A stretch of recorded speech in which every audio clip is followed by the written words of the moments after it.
প্রচলিত অর্থে বলি যে রাষ্ট্রপতির তেমন গুরুত্ব নেই, তেমন কোনো কাজ নেই। রাষ্ট্রপতি রাষ্ট্রের জন্য যে কয়টা কাজ সবচেয়ে গুরুত্বপূর্ণগুলো বিবেচিত হতে পারে তার মধ্যে অ্যাটলিস্ট দুটো প্রধানতম কাজ তিনি করেন। রাষ্ট্রটাকে একটা স্থির অবস্থায় রাখতে রাষ্ট্রপতির একটা ভূমিকা থাকে, সেই ভূমিকাটা কিন্তু উনি পালন করেছেন। আন্দোলনের মাধ্যমে একটি ফ্যাসিস্ট রিজাইমকে বিদায় করা হলো, তার পাশাপাশি যদি রাষ্ট্রপতিকে বিদায় করে দেওয়া হতো তাহলে এই দেশের হাল কে ধরত? এই মুহূর্তে তার যে প্রথম দায়িত্ব ছিল সেই দায়িত্বটা শেষ হয়েছে, ফলে নতুন সরকার এসেছে। নতুন সরকার তাদের কাছে যিনি আস্থাবান এইরকম একজন রাষ্ট্রপতি তারা নির্বাচন করবেন। যদি বিএনপি ইচ্ছা প্রকাশ করতেন তাহলে কিন্তু তাকে তো আরও 6 মাস আগে যখন এই সরকার ক্ষমতায় আসলো তখন তাকে বিদায় করে দিতে পারতো। ফলে এই রাষ্ট্রপতিকে সরে যেতে হবে। এটা একটা তো দূরদর্শী ভাবনা থাকবেই যে একটা সময় তাকে আমরা বিদায় করব। উনি বুদ্ধিমান যে এটার কোনো একটা আনপ্লিজেন্ট কিংবা কোনো খারাপভাবে না, যে এটা ভালোভাবে চলে যাওয়াটাই সম্মানজনক। খুব একটা অপমান করে যে ওনাকে বিদায় করা হয়েছে তাও নয়, আসলে এটা আমি মনে করি একটা স্মুথ ট্রানজিশন হয়েছে। অবসরকালীন যে সুযোগ সুবিধাগুলো একজন রাষ্ট্রপতি পেয়ে থাকে, বাংলাদেশের রাষ্ট্রপতি, সে সব কিছু উনি পেয়ে যাবেন।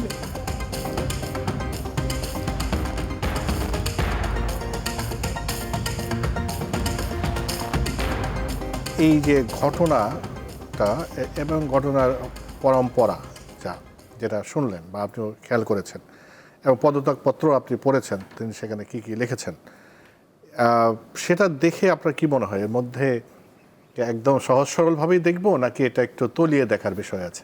জি, আপনাদেরকে ধন্যবাদ। রাষ্ট্রপতির যে পদ, সেটা আমাদের যে বর্তমান শাসন ব্যবস্থা আছে সেটাকে যদি আমরা বিবেচনায় নিই তাহলে দেখব এটা কিন্তু অত্যন্ত গুরুত্বপূর্ণ একটা পদ, রাষ্ট্রের সর্বোচ্চ পদ। অর্থাৎ আমরা প্রচলিত অর্থে বলি যে রাষ্ট্রপতির তেমন গুরুত্ব নেই, তেমন কোনো কাজ নেই, কিন্তু আপনি যদি দেখেন তাহলে রাষ্ট্রপতি রাষ্ট্রের জন্য যে কয়টা কাজ সবচেয়ে গুরুত্বপূর্ণগুলো বিবেচিত হতে পারে তার মধ্যে অ্যাটলিস্ট দুটো প্রধানতম কাজ তিনি করেন। একটা হচ্ছে যে সরকার গঠনের জন্য প্রধানমন্ত্রীকে আমন্ত্রণ জানানো, প্রধানমন্ত্রীর উনি তাকে নিয়োগ দেওয়ার ব্যাপারটি আছে, এবং প্রধান বিচারপতি অর্থাৎ আমাদের নির্বাহী বিভাগ এবং আমাদের যে বিচার বিভাগ, এই দুই বিভাগের প্রধান থেকে কিন্তু তিনি অ্যাপয়েন্টমেন্ট দিচ্ছেন, ফলে তার কাছে কিন্তু অনেক বড় কাজ। এবং আপনি যদি দেখেন যে বিচারের ভেতরে আরও অনেকগুলো জায়গা আছে, যেমন সাধারণ ক্ষমা ঘোষণা করা, সেটার কাজটাও কিন্তু তিনি করতে পারেন। এবং তার যে সাংবিধানিক দায়িত্ব সেই জায়গায় কিন্তু দেখতে হবে তিনি আমাদের কিন্তু কমান্ডার ইন চিফ, অর্থাৎ সকল বাহিনীর কিন্তু প্রধান। তারপরে একাধারে তিনি নির্বাহী বিভাগের প্রধানকে নিয়ন্ত্রণ করছেন, নিয়োগ দিচ্ছেন, বিচার বিভাগের প্রধানকে নিয়ন্ত্রণ দিচ্ছেন, তিনি সামরিক বাহিনীর তার প্রধান, এবং এর বাইরে বিচার বিভাগের বিভিন্ন বিচারিক যে সিদ্ধান্ত সেগুলোর চূড়ান্ত একটা জায়গাতে কিন্তু তার হস্তক্ষেপের জায়গা আছে। ফলে তার কাজ কিন্তু অনেক গুরুত্বপূর্ণ, যদিও সেই কাজগুলোর সবগুলো কাজের ক্ষেত্রেই কেবলমাত্র প্রধান বিচারপতি এবং প্রধানমন্ত্রী নিয়োগের জায়গা দুটি বাদ দিয়ে বাকি কাজগুলো উনি প্রধানমন্ত্রীর পরামর্শ করবেন, কিন্তু করতে হবে তাকে, অর্থাৎ তার কাছে কিন্তু যেতে হবে। এবং আমরা সংসদে যে সকল আইন পাশ করি সেই আইনগুলোরও কিন্তু চূড়ান্ত অনুমোদনটা সেটা রাষ্ট্রপতির কাছ থেকে আসতে হয়। ফলে যদি এই পুরো জায়গাটা আমরা দেখি তাহলে কিন্তু রাষ্ট্রপতির দায়িত্ব কিন্তু অত্যন্ত গুরুত্বপূর্ণ। ফলে এই পদে এর যে ব্যক্তিটি থাকবেন তার প্রথম এবং প্রধানতম শর্তটা হচ্ছে যারা ক্ষমতাসীন দল, অর্থাৎ যারা সংসদে সংখ্যাগরিষ্ঠ দল, তার আস্থায় থাকতে হবে। কারণ এই দুটো পক্ষ, অর্থাৎ আমাদের যে আইনসভা, আমাদের নির্বাহী এবং আমাদের বিচার বিভাগের মাঝখানের যে ভারসাম্য রক্ষা, সেই রক্ষার কাজটা কিন্তু রাষ্ট্রপতির মাধ্যমে হবে, ফলে তাদের উপরে আস্থা থাকতে হবে। এখন এই রাষ্ট্রপতি যিনি পদত্যাগ করলেন, সেই রাষ্ট্রপতি যারা এখনকার শাসক দল বা এখন যারা সরকার গঠন করেছে তাদের আস্থার মানুষ হওয়ার কোনো কারণ নেই, কারণ আমরা জানি যে তিনি এর আগে এসেছেন। ফলে প্রশ্নটা উনি এখন পদত্যাগ করলেন সেটা যেমন জরুরি, উনি এতদিন কী করেছিলেন সেই প্রশ্নটাও তো জরুরি। মানে উনি তো থাকারই কথা না, কারণ তার যে আস্থার জায়গাটা, সেই আস্থার জায়গাটা তো এই সরকার বা এই দলের প্রতি তাদের মধ্যে যে পারস্পরিক বোঝাপড়া সেটা তো থাকার কথা না। ফলে তার এখানে থেকে যাওয়াটাই একটা বিস্ময়কর ব্যাপার। তবে সেই বিস্ময় কাটিয়ে আমরা দেখেছি তিনি কিন্তু মানে তার প্রতি যে অর্পিত দায়িত্ব, অর্থাৎ রাষ্ট্রটাকে একটা স্থির অবস্থায় রাখতে রাষ্ট্রপতির একটা ভূমিকা থাকে, সেই ভূমিকাটা কিন্তু উনি পালন করেছেন, অন্তর্বর্তী সরকারের সময় পালন করেছেন, এবং পরের যে ট্রানজিশনটা হলো সেই ট্রানজিশনের সময় পালন করেছেন। আসলে আমার কাছে মনে হয় যে এই সিদ্ধান্তটা খুবই রাজনৈতিক, মানে এটার পিছনে ষড়যন্ত্র কিংবা গভীর কোনো অন্য কারণ খোঁজার চেয়ে আমি এটাকে খুব রাজনীতির জায়গা থেকে দেখি। যে আসলে এই মুহূর্তে তার যে প্রথম দায়িত্ব ছিল সেই দায়িত্বটা শেষ হয়েছে, ফলে নতুন সরকার এসেছে। নতুন সরকার তাদের কাছে যিনি আস্থাবান এইরকম একজন রাষ্ট্রপতি তারা নির্বাচন করবেন। সো প্রথম দিকে তারা গুছিয়ে নিয়েছে, সংসদ এবং সরকারের জায়গাগুলোকে গুছিয়ে নিয়েছে। এখন তারা আস্তে আস্তে তাদের নিয়ন্ত্রণটা আরও প্রসারিত করবে রাষ্ট্রের সব জায়গাতে। ফলে রাষ্ট্রপতিকে আসলে এই রাষ্ট্রপতিকে সরে যেতে হবে। তো এটা উনি বুদ্ধিমান যে এটার কোনো একটা আনপ্লিজেন্ট কিংবা কোনো খারাপভাবে না, যে এটা ভালোভাবে চলে যাওয়াটাই সম্মানজনক। তিনি তার সুবিধাগুলো পাবেন, সেই অনুযায়ী চলে যাবেন। এর পেছনে যে সমস্ত রাজনীতি জায়গা থেকে দেখলে যেসব আশঙ্কার কথা আসে সেগুলোকে আমরা খুব উড়িয়ে দিতে পারি না। নিশ্চিতভাবে যেহেতু রাষ্ট্রপতি এটা একটা ভারসাম্য রক্ষার একটা জায়গা আছে, ফলে তার যে কোনো একটা মুভ, যে কোনো একটা সিদ্ধান্ত রাষ্ট্রের অন্যান্য অর্গানগুলোকেও দ্রুত প্রভাবিত করতে পারে, একটা অস্থিরতা তৈরি করতে পারে, অস্থিতিশীলতা তৈরি করতে পারে। তো সেরকম বিবেচনাতে যে সমস্ত, যেহেতু বর্তমান সরকার একটা নতুন সরকার, তার কাছে যে চ্যালেঞ্জগুলো আছে সেই চ্যালেঞ্জগুলো ও নিয়ন্ত্রণের ক্ষেত্রে যেহেতু রাষ্ট্রপতিকে একটা ইনস্ট্রুমেন্ট হিসেবে কাজে লাগানোর একটা প্রক্রিয়া আছে বা একটা সুযোগ আছে, সেক্ষেত্রে সরকার তার নিয়ন্ত্রণটাকে সর্বৈব করার জন্য ও নিশ্ছিদ্র করার জন্য এই মুহূর্তে তাদের আস্থাবান রাষ্ট্রপতিই চাইবেন, এটাই স্বাভাবিক। এবং সেক্ষেত্রে আমার মনে হয় যে মানে অন্য কোনো চাপ বা ভয়ের বা অন্য স্খলন বা ইত্যাদির কারণের থেকে আমি বলবো যে আসলে রাজনৈতিকভাবেই সরকার এবং সরকার দলের মধ্যে ওই জায়গাটা তৈরি হয়েছে যে এখন আমাদের নিজেদের লোক দরকার, কারণ সামনে আরও অনেক কাজ আছে। আমরা এগুলো নিয়ে আলোচনা করবো একটু। কৃষিবিদ ডক্টর কামরুজ্জামান কায়সার, আপনার কাছে একটু আসি। দুজনের বক্তব্য শুনলেন, আপনি কীভাবে ব্যাখ্যা করবেন?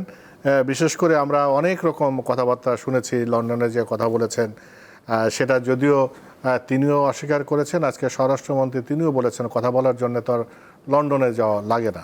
কিন্তু শেখ হাসিনা ডিসেম্বরে দেশে ফিরে আসার যে ঘোষণা এবং রাষ্ট্রপতি শাহাবুদ্দিন চুপ্পুর বিদায়ের মধ্যে কোনো যোগসূত্র দেখেন কিনা? ধন্যবাদ আপনাকে এবং আমার সহ আলোচক দুজনকে আমি ধন্যবাদ জানাচ্ছি। আপনি চমৎকারী সমসাময়িক বিষয়কে নিয়ে এসেছেন আজকের আলোচনায়। তো আসলে এটা আমি মনে করি একটা স্মুথ ট্রানজিশন হয়েছে। ওনার তো আসলে প্রায় ধরেন 5ই আগস্টের যে ফ্যাসিস্ট রিজাইমের পতনের পর উনি 2 বছর কিন্তু ক্ষমতায় থাকলেন প্রায়। তো যদি বিএনপি ইচ্ছা প্রকাশ করতেন তাহলে কিন্তু তাকে তো আরও 6 মাস আগে যখন এই সরকার ক্ষমতায় আসলো তখন তাকে বিদায় করে দিতে পারতো, বা 5ই আগস্টের পর যে মুভটা হয়েছিল আপনার এনসিপি, জামাত ইসলাম সহ যেই রাজনৈতিক দলগুলো তারা যে প্রচণ্ড চাপের মধ্যে রেখেছিল যে না এই রাষ্ট্রপতিকে রাখা যাবে না, সেখানে একটা বিচক্ষণতার পরিচয় দিয়েছে বাংলাদেশ জাতীয়তাবাদী দল। সাংবিধানিক শূন্যতার সৃষ্টি হতে দেয়নি এবং রাষ্ট্রের যেখানে প্রধানমন্ত্রী পদত্যাগ করেছে, আপনি স্পিকার পালিয়ে গেছে, ডেপুটি স্পিকার জেলে, মানে সব কিছু মিলে বাংলাদেশের প্রধান বিচারপতিও ছিল না এমন একটি জায়গায় একটা সাংবিধানিক পোস্ট, সেটা হলো রাষ্ট্রপতির, বাংলাদেশের যে রাষ্ট্রপ্রধানের যে সর্বোচ্চ যে পদটা, এই পদে যিনি আসীন ছিলেন উনি ভিন্ন মতাদর্শের হলেও তাকে কিন্তু দূরদর্শী চিন্তা ভাবনা করে বিচক্ষণতা এবং প্রজ্ঞার পরিচয় দিয়েছে বিএনপি। তাকে কিন্তু তখন তাকে সাপোর্ট দিয়েছে যে না এখন দেশকে অচল করা যাবে না, এইভাবে দেশের যে সাংবিধানিক শূন্যতা যদি হয়, এটা আবার এই মুভটা, যে মুভের জন্যে আপনার গণতন্ত্রের পুনঃপ্রতিষ্ঠার জন্য যে চমৎকার একটি আন্দোলনের মাধ্যমে একটি ফ্যাসিস্ট রিজাইমকে বিদায় করা হলো, তার পাশাপাশি যদি রাষ্ট্রপতিকে বিদায় করে দেওয়া হতো তাহলে এই দেশের হাল কে ধরতো?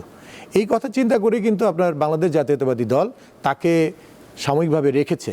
এবং এটা তো দলের একটা অবশ্যই চিন্তা ভাবনা বা এটা একটা তো দূরদর্শী ভাবনা থাকবেই যে একটা সময় তাকে আমরা বিদায় করব, সেটা আরেকটু স্টেবল হোক, গণতন্ত্র আরেকটু মজবুত হোক, সরকার নতুন সরকার গঠন হোক, তারপর আমরা একটা সুবিধাজনক সময়ে আমরা তাকে বিদায় দেওয়ার একটা ব্যবস্থা নিতে পারি। তো এখন যে সময়টা এসেছে, আপনি যেটা বললেন যে পতিত আওয়ামী সরকারের প্রধানমন্ত্রীর সাথে সে টেলিফোনে কথা বলেছে বা আরও তাদের নীতি নির্ধারণী কিছু লোকদের সাথে তার কিছু গোপন যোগাযোগের কথাও প্রকাশ্যে আসছে। তো এই বিষয়টা একদম উড়িয়ে দেওয়া যায় না, কারণ আমাদের যে গোয়েন্দা সংস্থা তারা তো এই বিষয়টার ক্লুটা বের করেছে। উনি যখন গত মে মাসে উনি লন্ডনে গেলেন, তো সেখানে তো দেখা গেল যে উনি আসলে অসুস্থতার কথাই উনি বলেছেন কিন্তু উনি দিব্যি সেখানে শপিং করেছেন, উনি অনেকের সাথে দেখা সাক্ষাৎ করেছেন। তারপর আমাদের গোয়েন্দার জালে ধরা পড়েছে যে উনি লন্ডন থেকে দিল্লিতে সাবেক নেত্রীর সাথে উনি কথা বলেছেন। তো এই বিষয়টা তো একদম উড়িয়ে দেওয়া যায় না। আবার তার পাশাপাশি আগামী ডিসেম্বরে শেখ হাসিনার দেশে প্রত্যাবর্তনের যে একটা হুঙ্কার উনি দিয়েছেন, তো এটার সাথে একটা যোগসূত্র তো অবশ্যই গোয়েন্দাদের রিপোর্টে চলে এসেছে। তো সব কিছু মিলিয়ে হয়তো ওনাকে আরও কিছুদিন রাখা যেত। একদম যে উনি অচল হয়ে গেছেন বা উনি খুবই অসুস্থ এখনই ওনাকে বিদায় করতে হবে তেমনটা নয়। এই দুটার ভিতরে কিছু হলেও যোগসূত্র আছে। তো আমি মনে করি যেভাবেই হোক ওনাকে কিন্তু স্মুথ ট্রানজিশন দেওয়া হয়েছে। খুব একটা অপমান করে যে ওনাকে বিদায় করা হয়েছে তাও নয়।